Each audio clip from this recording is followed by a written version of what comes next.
Everybody, happy Tuesday. Yay, 50 degrees, sun shining. So happy. It just makes for a happy Tuesday, this weather leading into the spring. So welcome to our I've Decided TV show. Our episode this week is a third Tuesday, so we always do My Success.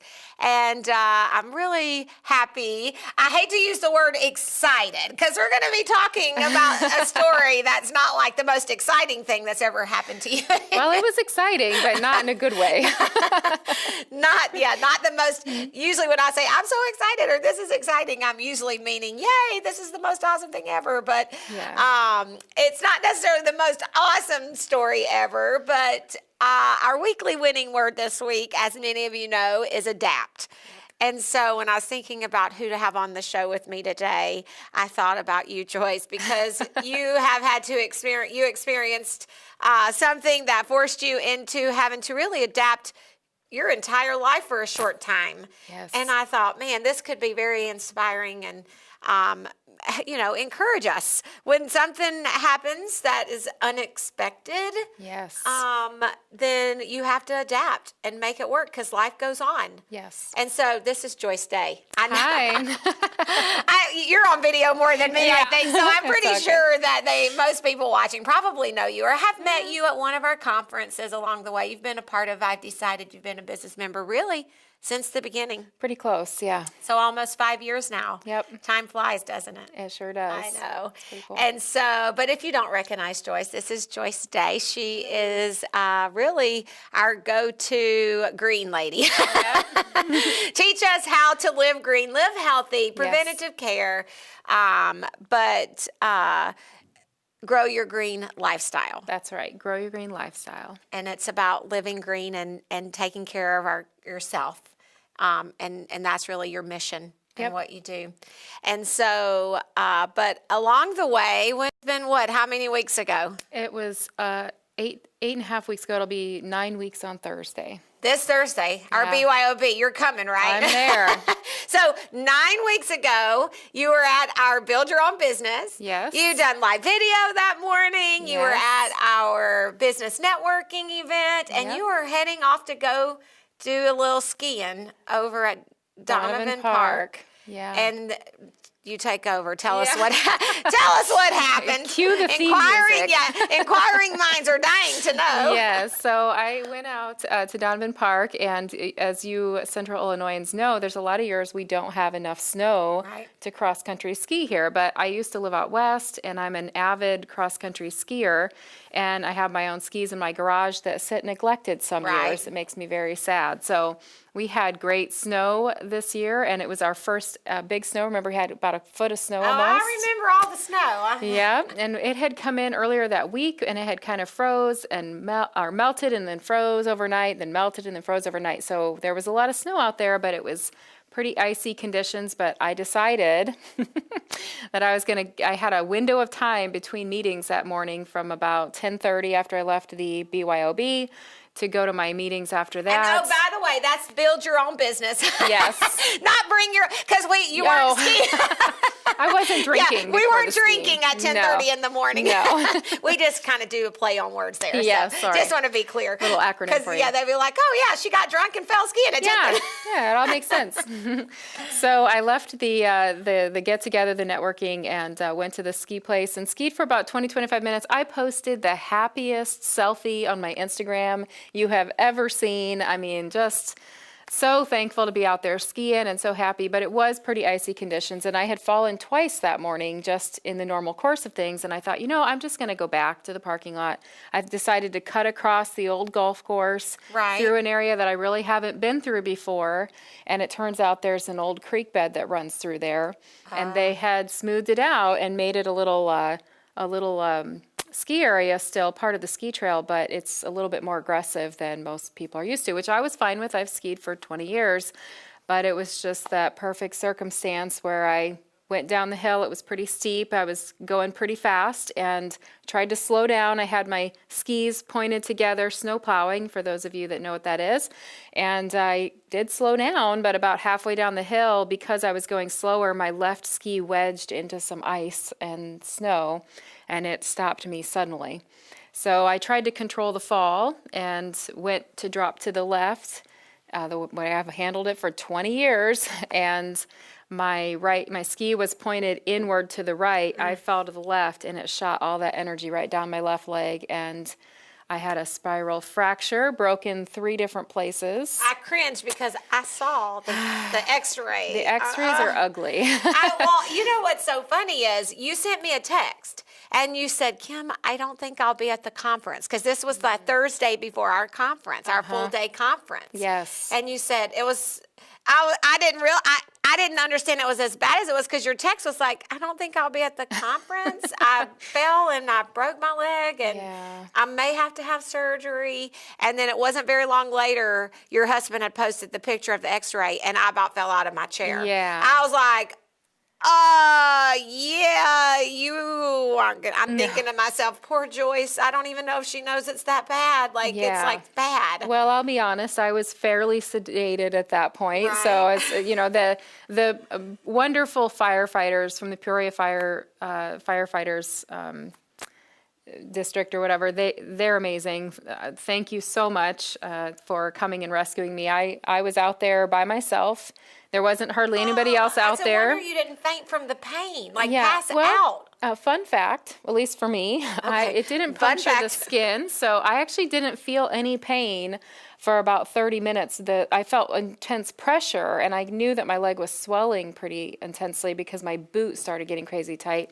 But I wasn't for sure what had happened. I'd heard it break. It sounds like a Kit Kat bar.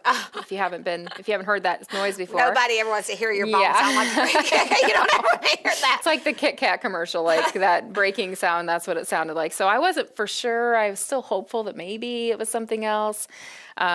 But once the firefighters found me, it took about 35 minutes from the time that I called. So praise God you weren't in a severe pain. So there's something your body does then that keeps you from feeling that pain for a little while, is the swelling and stuff. Yeah, apparently it just kind of numbed it out for me. And I was lying in the snow. Yes, so I just kept taking chunks of snow and like talk about adaptability. You're laying there stuck. I could not move 1 inch. But it was cold too, so it's not like, but you were probably dressed appropriately, so that helps. I had my ski gear on, so I could have laid in the snow. You know, that wouldn't have been a problem for a while, but I mean, my body was kind of going into shock. I was shaking pretty hard, and you know, it was uncomfortable. And just the fact that I couldn't move, I could not move. I felt the way I felt. Thank God for cell phones. Is where I stayed. I did not move. Thank the Lord you had your cell phone with you. Yes, and it still worked, because a lot of times the battery will go dead when I ski because I'm out there for a long time, and even in your pocket it doesn't stay. It's been so cold, it'll just shut off. But God was looking out for you. But God had my back,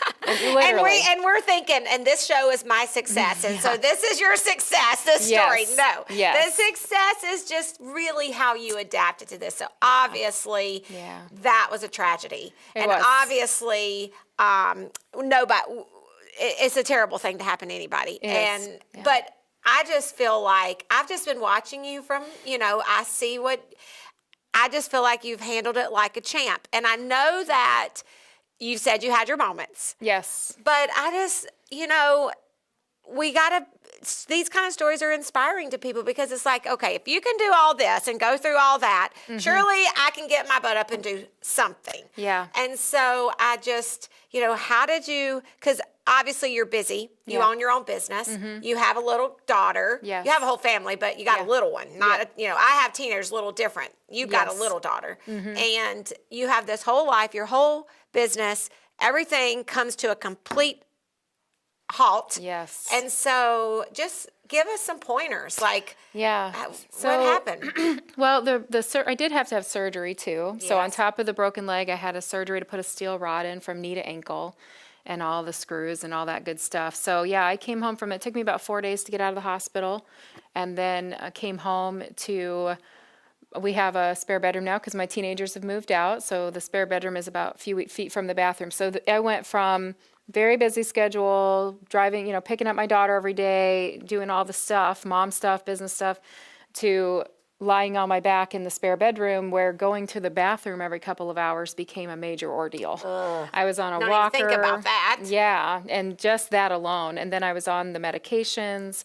I had to pick my leg up with this strap and lift it and then drop it down to the floor. And the sensations that go along with a broken leg, if you haven't experienced, I pray you never do, because there's a lot of weird sensations and a lot of different, not just pain, but you lose your artery in your lower leg during the procedure as part of putting in the steel rod. So all that blood flow has to go through your calf muscle, which is a very weird sensation. So your foot is constantly cold. You're cuddling with ice packs most of the time. Those few weeks of just being heavily medicated, and my whole life was freezing, right, and just being kind of out of it. And so it was really hard. My coping skills normally are reading. I love to learn, so I'll jump on and watch videos. So I thought in my mind, I'll watch training videos, or I'll read books, and people brought me books, and I would magazines, and just you think you're going to pass that time doing these certain things that you're comfortable doing. My day-to-day coping skills is exercise. I'm a big mover. I love to walk in the morning. Which I was just sitting here thinking to myself as you're sharing the story. Thank the Lord that you are healthy, that you do preventative care things, that really you are already in a good state to heal. I was. In a situation like this, that you are strong enough to do some of those things. And I have a lot of knowledge about, what to do after the accident. I mean, I do work with essential oils. I eat a lot of healthy foods. I know about collagen and things to protect the gut, fermented foods after you've taken antibiotics. I did have to take antibiotics preventatively as part of the procedure. Right. And so I had all that knowledge ahead of time. So I didn't have to wait for my health to decline further from the after effects of the procedure.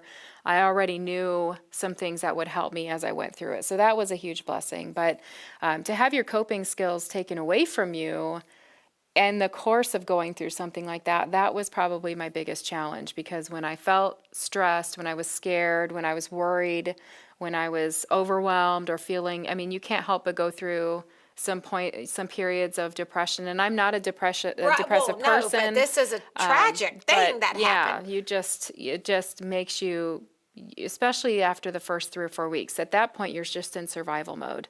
And you have to have help. You do. And so you had to when you have to adapt, a person like you, and I understand because I'm kind of like that too, or I won't call us control freaks. Yeah, that's way too far. That's too far. Yeah. But we're independent. We can do things on our own. We don't need that help. So you have to sometimes say, okay, I need help. Well, and it's not even sometimes, it becomes every minute of every day just about. To go from taking care of yourself, being very independent, to can you hand me this? Can you, oh, shoot, I forgot the water. And it's not the asking that's the thing. It's that you have to keep asking. It's every little thing. You don't realize every little thing when this little bottle of water is sitting 6 feet away, and the pain and discomfort and time and just everything that would take for you to go get that bottle. And instead you have to keep humbling yourself to say, dang it, I left my rice sack in the bedroom. Could you go get it for me? And then they go get it and come back and you realize, I left my hose in there too. Could you go get my hose? And they're probably like, I love you, but I'm going to kill you. Well, you're family. The first few weeks, they're pretty good. But after the first few weeks, they're just like, really? You should have this under control by now. So, all right, well, here we are almost 9 weeks later. And obviously you've made amazing strides. But so how did you, for somebody who's watching that, maybe something similar is happening. Maybe they just had a major surgery, or maybe you're watching this because you're laying there, in your bed because you're sick, or you just had a major surgery, and it's just I don't think anything's by chance. I think it's all divine appointment personally. But so by divine appointment, you're watching Joyce here and you're thinking, and I would be thinking, how did you mentally overcome? Yeah. Because you said to me, I don't think I'm like a saint here, because there were days that I didn't think I was going to make it. So mentally, what were you saying to yourself to be like, keep going, Joyce? Well, it was a combination of factors. One thing that helped me a ton, especially if you are going through a medical issue, is that somebody told me I was worried about, I'm feeling all these weird sensations and I don't know what's normal. I've never been through this before. And most people I know haven't been through it. Or if they have, it's not that severe. So one of my friends said, why don't you just assume that everything you're going through is normal? And then if it becomes extreme, then you can take it to your doctor. But if you sit here and question if every little pain and sensation is right. bad thing happening, like you're just going to make yourself crazy. So that has helped me tremendously.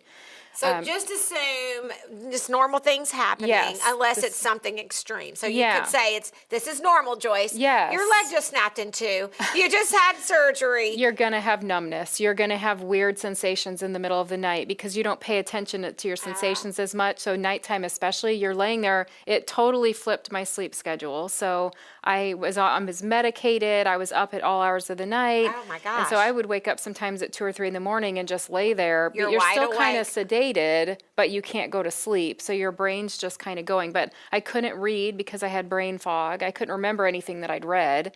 I couldn't watch videos or anything because I felt like I couldn't remember what I'd just seen. And so I know that sounds weird, but that's how it was. I understand the science behind all this, and with all that medicine and just the shock of your body, this is a traumatic experience to your body. And when your body has a trauma, it just does weird things. It does. But I love that advice, though. That's good. Don't you think? It's like, assume this is kind of normal. So whether maybe it's not that you have a physical issue, just maybe you're going through something emotionally too. Yes. And you're thinking, I shouldn't be so sad. In fact, I was Yes. just talking to one of my friends this week, I hope you're watching. You'll know I'm talking about you. Just this week. And they just said, I shouldn't feel like this. This is not who I am. I'm never sad. Yeah. And I'm like, but what you're dealing with is sad. Yes. And I went through that same thing because I'm not that person. And it kind of almost scares me a little bit to feel that way because, for those of you who struggle with depression is and so is anxiety. It's a very physical thing. It's not a mental. People that don't struggle with it, they don't understand. Right. They think it's in your head. But it's a very physical thing. And so to Right. be in that state of pain and discomfort, being a brain fog, and then having that depression, it really is like a weight on you, and you just can't help it. You're just apathetic about things and having to ask for help every time and having to have people bring you food every time, and the struggle and the pain that goes into getting to the darn bathroom and back is just, it weighs on you, and it's very hard. And I would normally handle that by going to church, going walking, going out and meeting girlfriends, handling it. I couldn't do that. Right. All So of that your, was like really you said, your hard. coping mechanisms are gone. So the other thing I'll mention quickly, because I know we have to wrap up, is looking for those silver linings as I went through the experience. I mean, I always watch for that. That's a big part of how I cope with life as well. Right. And looking back, I mean, God has had his hand on me throughout this entire experience, and there's been lots of healing opportunities. I was able to spend 6 weeks with my mom. She retired out west. She came home and stayed with me. So and what spent a 6 weeks blessing. with Oh her. my gosh.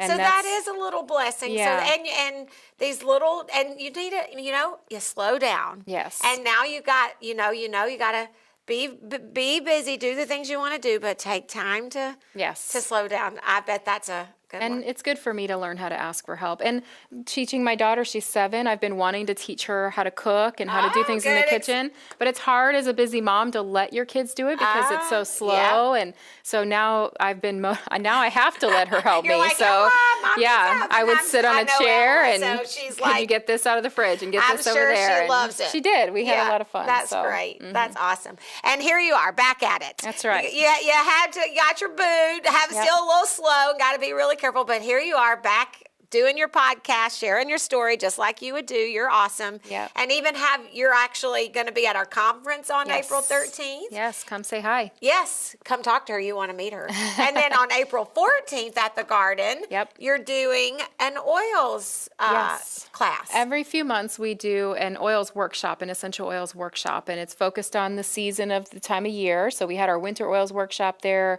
a month or two Right. ago, and now we're having our spring oils workshop. So we're going to be going over how to use essential oils for cleaning in your home, and how to make some really simple DIY recipes, some of my favorites that I use personally. And then there's an optional make and take. So you bring a couple dollars with you. I think it's $6, and you actually get to make a foaming hand wash and I can't remember what the second item is, but you get to make 2 different things that you can take home and play with. That's and, awesome. Yeah. That's exciting. I would like to come to that. I might come. That's actually, because that sounds cool. Trying to clean up my house, not using all those chemicals. So important. Definitely. Awesome. All right. So real quick, Joyce Day, they can find you online. Grow Your Green Lifestyle on Facebook. You can go to my website or Instagram, and I'm around. Yay. All right. Well, thanks for joining us. Thanks for sharing your story. Yes. It's a great way. Just the way you adapted has just been amazing. And sometimes we have to adapt, but if we can learn to adapt, we can be more successful. We have to be able to do that. So thanks for joining me today, Joyce. I'm happy Thanks for tuning in, everybody. Thank you. Enjoy the rest of your Tuesday. Bye-bye. Bye.